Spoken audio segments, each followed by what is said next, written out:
भक्तों, ओम नमः शिवाय। श्री शिवाय नमस्तुभ्यम। जय श्री महाकाल। जी हाँ भक्तों, क्या आपके भी घर में आपका जो बच्चा है उसका जो मन है वो पढ़ाई में बिल्कुल भी नहीं लगता।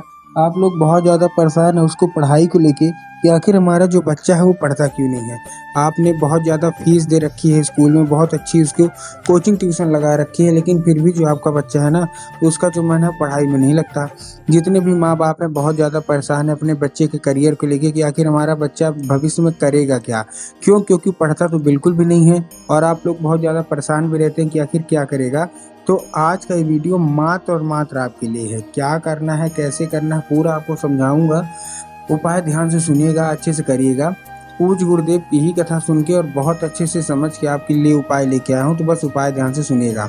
देखिए, अगर आपका जो बच्चा है ना उसका जो मन पढ़ाई में है नहीं लगता, ठीक, आप बहुत ज़्यादा प्रयास करते हैं कि वो पढ़े, लेकिन वो बाकी काम तो करता है लेकिन पढ़ता बिल्कुल भी नहीं है। अब आपको समझ में नहीं आता कि ऐसा क्या होगा। जब भी आप उसको पढ़ाने के लिए बैठाते हो तो बाकी काम करने लगता है लेकिन पढ़ता बिल्कुल भी नहीं है। उठ के भाग जाएगा खेलने कूदने, लेकिन पढ़ेगा नहीं। तो ऐसे में कौन सा उपाय करें। तो देखिए, आज आपके लिए मैं बहुत अच्छा उपाय लेके आया हूँ पूज्य गुरुदेव की कथा सुन के। अब देखिए, जो पूज्य गुरुदेव की जो कथा होती है ना, जैसे कि आपको पता है कि पूज्य गुरुदेव की कथा में लाखों की भीड़ आती है, आप सबको पता है, ठीक। तो जब पूज्य गुरुदेव की कथा हो रही थी, लाखों की भीड़ आई। आज से 5-6 महीना पहले की बात है, गुरुदेव की कथा चल रही थी और जब गुरुदेव की कथा चली तो उसमें लाखों की भीड़ आई। जब गुरुदेव की कथा में लाखों की भीड़ आई तो बहुत सारे जो भक्त थे, क्या थे, बहुत सारे जो भक्त थे उन्होंने क्या किया, आके जो भक्त थे गुरुदेव की कथा में, उन्होंने आके गुरुदेव को पत्र लिखा। जैसे कि आपको पता होगा गुरुदेव की कथा जो होती है उसमें जितने भक्त आते हैं ना वो पत्र लिखते हैं गुरुदेव को, ठीक।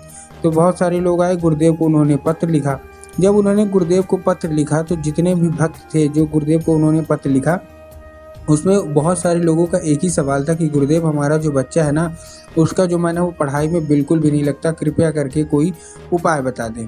जब गुरुदेव ने देखा तो बहुत सारे लोगों की एक ही मनोकामना है। तब गुरुदेव ने देखा, तब गुरुदेव ने 2 से 3 उपाय बताए और कहा केवल और केवल ये उपाय कर लेना, तुम्हारे घर का जो भी बच्चा है ना जिसका मन पढ़ाई में नहीं लगता, अवश्य रूप से उसका जो मन है ना वो पढ़ाई में लगेगा ही लगेगा, ठीक।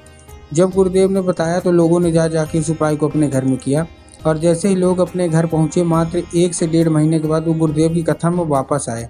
जब वो गुरुदेव की कथा में वापस आए तो उन्होंने फिर से गुरुदेव को पत्र लिखा, लेकिन ये वाला जो पत्र था ये गुरुदेव को धन्यवाद के रूप में पत्र था कि गुरुदेव, धन्य हो आपका, आपके द्वारा बताया गया उपाय हमने कर लिया है। हमारी जितनी भी मनोकामना थी ना, सारी की सारी मनोकामना पूरी हो गई है। हमारे घर का जो बच्चा था जिसका मन पढ़ाई में नहीं लगता था, उसका मन पढ़ाई में लगने लगा है। आपका कोटि कोटि धन्यवाद।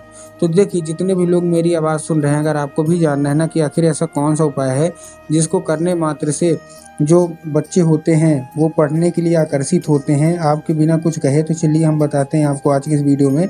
लेकिन उससे पहले चैनल पे अगर पहली बार आए हैं और आवाज़ मेरी पहली बार सुन रहे हैं तो वीडियो कर दें लाइक और चैनल को भी कर लें सब्सक्राइब, ताकि पूजनीय पंडित प्रदीप जी मिश्रा के रोज़ नए नए उपाय सबसे पहले मैं आपको प्राप्त करा सकूं। देखिए, इस उपाय में मैं आपको टोटल 3 उपाय बताऊंगा। तीनों उपाय ध्यान से सुनिएगा। पहले के जो 2 उपाय हैं वो बच्चे से करवाना है और लास्ट वाला उपाय है जो जितनी भी माताएँ हैं उनको करना है। तो जो हमारा पहला उपाय है पान के पत्ते का उपाय, इसमें आपको एक पान का पत्ता लेना है, ठीक।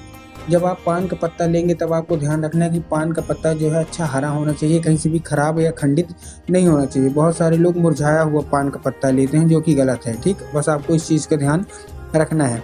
आपने पान का पत्ता लिया, पान के पत्ते में आपको शहद का लेपन कर देना है। किसका लेपन कर देना है? शहद का, ठीक। अब जब आप शहद का लेपन करेंगे तो ऊपरी भाग में कर दीजिए और अपने बच्चे को दे दीजिए और उसको भेज दीजिए कहाँ? सीधा सीधा शिव मंदिर। जब आपका बच्चा शिव मंदिर पहुंच जाए, अब आपके दिमाग में यह होगा कि हमारा बच्चा शिव मंदिर पहुंच गया, हमको क्या करना है? हमको बाबा भोलेनाथ के ऊपर अर्पित करवाना है, जो कि गलत है। आपको बाबा भोलेनाथ के ऊपर अर्पित नहीं करवाना, आपको माता शोक सुंदरी के ऊपर अर्पित करवाना है। देखिए, माता शोक सुंदरी की जगह जिसको पता है उनका तो ठीक, लेकिन बहुत सारे ऐसे लोग हैं जिनको यही नहीं पता कि माता सुख सुंदरी की जगह होती कहाँ है। तब गुरुदेव ने साफ साफ बताया है कि जो जलाधारी होती है ना, जलाधारी के दाएं मतलब राइट साइड में माता सुख सुंदरी की जगह होती है। तो बस आपको क्या करना है, आपको माता सुख सुंदरी की जगह पे चुपचाप आपको अर्पित कर देना है, ठीक। कर दिया बस। और जैसे ही अर्पित करेंगे तो आपको अपने बच्चे से अपनी मनोकामना जो भी होगी ना वो मंगवा लेना है। पूज्य गुरुदेव कहते हैं कि अगर आपका बच्चा वहाँ मनोकामना मांगता है, फिर देखिए कि आपके बच्चे की मनोकामना बस रूप से पूरी होती ही होती है, ठीक। ये था हमारा कौन सा? ये था हमारा पहला उपाय। अब हम चलते हैं अपने दूसरे उपाय की ओर। दूसरे उपाय में देखिए आपको क्या करना है। इस उपाय में आपको लेना है 3 काली तिल और 1 धतूरा। ये भी आपको अपने बच्चे से ही कराना है। 3 काली तिल और 1 धतूरा, ठीक, ले लिए। लेने के बाद आपको करना क्या है, देखिए काली तिल और काली मिर्च में भी ना बहुत सारे लोग कंफ्यूज हो जाते हैं कि काली तिल लेना है कि काली मिर्च। गुरुदेव ने साफ साफ बताया है कि आपको क्या लेना है, काली तिल और 1 धतूरा लेना है। ले लिया। लेने के बाद अपने बच्चों को भेज दीजिए सीधा सीधा शिव मंदिर। अब ये आपको बाबा भोलेनाथ के ऊपर अर्पित करना है, लेकिन कैसे करना है ध्यान से सुनिएगा। आपको अपने बच्चे को दक्षिण दिशा में खड़े कराना है और उत्तर की ओर चेहरा करवा लेना है। अब देखिए दक्षिण और उत्तर में ना बहुत सारे लोग कंफ्यूज भी होते हैं, कह रहे कि दक्षिण क्या है, उत्तर क्या है। तो गुरुदेव ने साफ साफ बताया कि आप जिस भी शिव मंदिर जा रहे हैं उस शिव मंदिर के जिधर साइड भी जलाधारी होगा आपको अपना चेहरा उधर साइड करके खड़े होना है, ठीक। खड़े हो गए। खड़े होने के बाद आपको करना क्या है, एक नाम लेके अपने बच्चों को बोलिएगा कि एक नाम लेना है, कौन सा, कुंदकेश्वर महादेव। अपने बच्चों को ही बोलिएगा कि कुंदकेश्वर महादेव का नाम लेके चुपचाप वो अर्पित कर दे बस। पूज्य गुरुदेव कहते हैं कि अगर वो कुंदकेश्वर महादेव का नाम लेके अर्पित करता है ना तो बाबा कुंदकेश्वर उससे अवश्य रूप से प्रसन्न होंगे।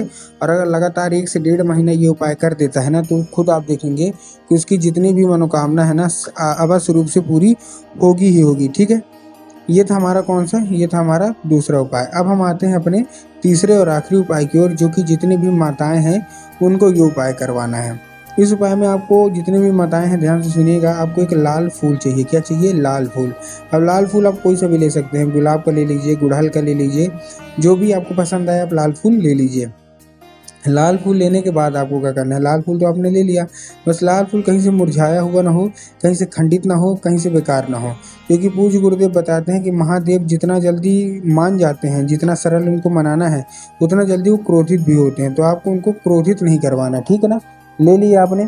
लेने के बाद आपको क्या करना है, सबसे अच्छी बात यह है कि आपको ये उपाय अपने घर में ही करना है, बाकी आपको कहीं नहीं जाना। केवल और केवल आपको अपने उपाय आपको घर में करना है, ठीक। घर में कैसे करेंगे, शाम के वक्त आपको उपाय करना है। इस उपाय में आपके घर में माता सरस्वती की फोटो होना अति अनिवार्य है। अगर आपके घर में माता सरस्वती की फोटो है तब तो अच्छी बात है, लेकिन अगर आपके घर में माता सरस्वती की फोटो नहीं है तो आप बाजार जाइए, माता सरस्वती की फोटो लाइए, अपने घर में उनको स्थान दीजिए, ठीक। दे दिया। देने के बाद आपको करना क्या है, मतलब शाम के वक्त आपको वो लाल फूल माता सरस्वती को अर्पित करना है। माता सरस्वती से आपको औषधि के रूप में मांगना है कि माता सरस्वती कृपया करके हमको इसको औषधि के रूप में प्रदान करिए, हमारा जो बच्चा है वो बिल्कुल भी नहीं पढ़ता, ठीक। अब वो औषधि बन जाएगा। अब उसी रात जब भी आपका बच्चा खाना पीना खा के रात को सो जाए तो आपको रात को अच्छे से हाथ मुँह धो के फिर से जाना है माता सरस्वती के पास, वो लाल फूल उठाना है और उसको लेके आ जाना है अपने बच्चे के पास और अपने बच्चे के माथे पे 2 से 3 बार आपको फेर देना है। पूज्य गुरुदेव कहते हैं उस फूल के जरिए स्वयं माता सरस्वती उसके दिमाग में प्रवेश कर जाती हैं और उसका जितना भी दिमाग है पढ़ाई की ओर नहीं चलता वो पढ़ाई की ओर लगने लगेगा और वो दिन रात मेहनत करेगा और बहुत अच्छा नौकरी भी पाएगा।